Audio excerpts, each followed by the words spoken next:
starting on Saturday, NC State looked like they were in full swing for about one half of basketball. UNC looked like they were not in full swing for about one half of basketball, and then roles reversed. The only thing worse than losing is losing in a rivalry game that you thought you had a good chance of winning, that you wasted that chance within, that you have regrets about. It's been said too many times, right? An athlete loses a game, they can put their head on the pillow at night if you did everything you possibly could to win and it wasn't enough, right? That's the beauty of sports. You can do everything right. Sometimes the other team gets you, you tip your cap. However, when you think you had the better team, when you had the chance, when your game plan was working, when you had the lead at half and you give that back, those are the ones that stick with you. North Carolina State against the University of North Carolina, Chapel Hill. NC State, the thing that people aren't going to remember about this game is that UNC had the 36-31 lead with 4.5 minutes to go in the first half. UNC was up 5 with 4.5 minutes to go in the first half.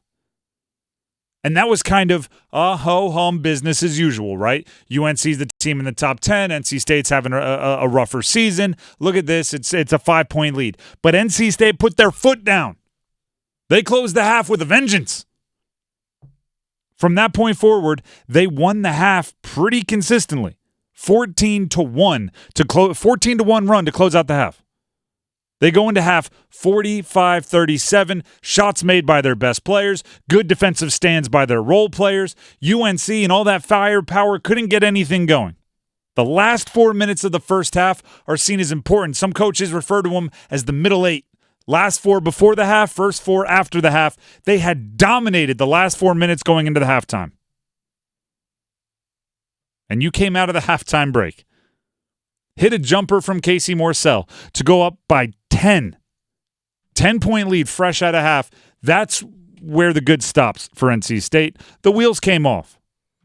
To say the least. It was over 10 minutes before you hit another field goal. 10 minutes of game time, right? This isn't like, hey, there's 10 seconds on the clock. It ends up taking 20 minutes. Mm-hmm. This is like 10 minutes of ticking away on the game clock before you made another field goal. That's the ball game right there. Against a team like UNC, you just can't do it. That's the ball game. Kevin Keatts, the head coach of NC State, after the game on that scoreless drought in the second half. They wasn't setting the world on fire when we were missing. Also, they were missing some shots too. But that's a long stretch where we just didn't have anything. And it completely, DJ Burns not being on the floor kind of doesn't give us the ability to score the ball inside. And also, he's one of our better passers also. And so, both Mo and Ben are more pick and pop guys, pick and roll dudes. So we didn't have anybody to play through. And then it was able to, obviously to lock onto our guards. I thought they did a good job in the second half with their ball screen coverage, staying with DJ Horn a little bit more. Jaden Taylor's had 3 really fantastic games. But we did have that stretch, which I thought really bothered us a little bit. DJ Horn was hitting in the first half. He didn't have the second half scoring the basketball. Credit UNC for that. But also that illuminated the singular scoring of the last however many weeks on NC State's basketball team.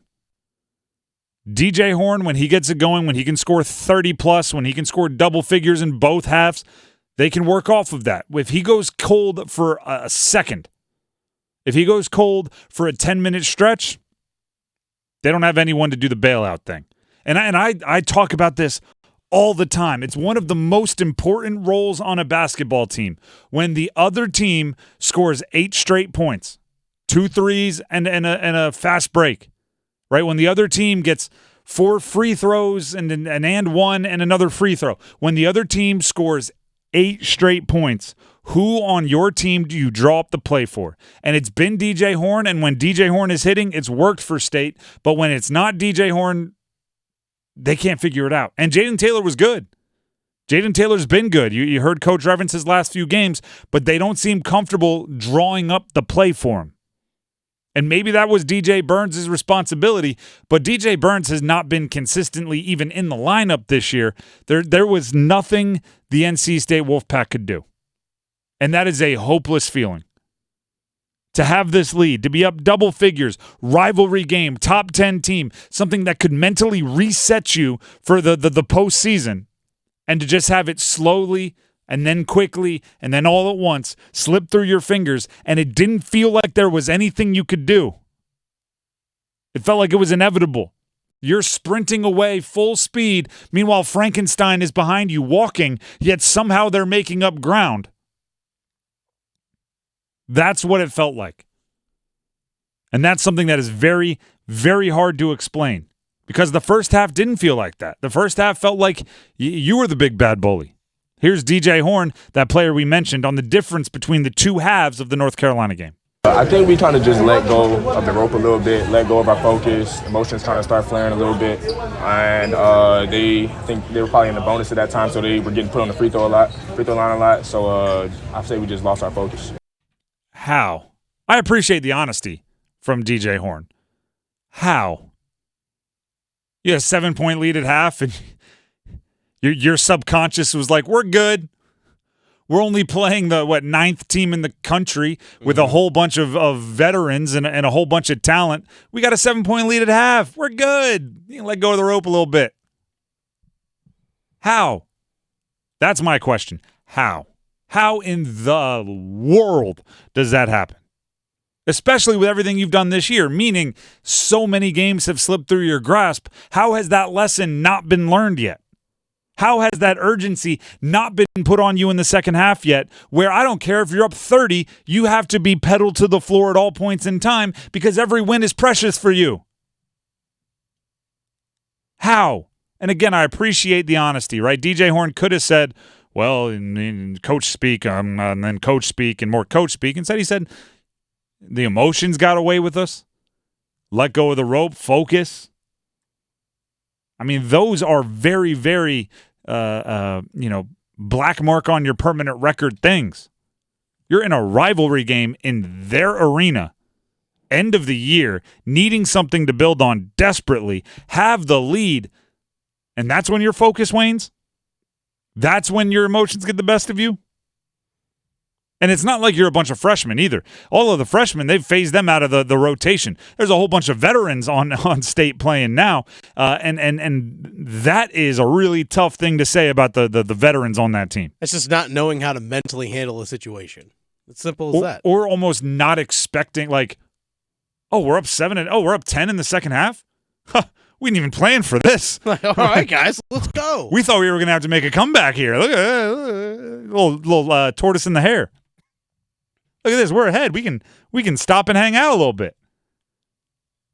We don't have to push it all the way to the limit.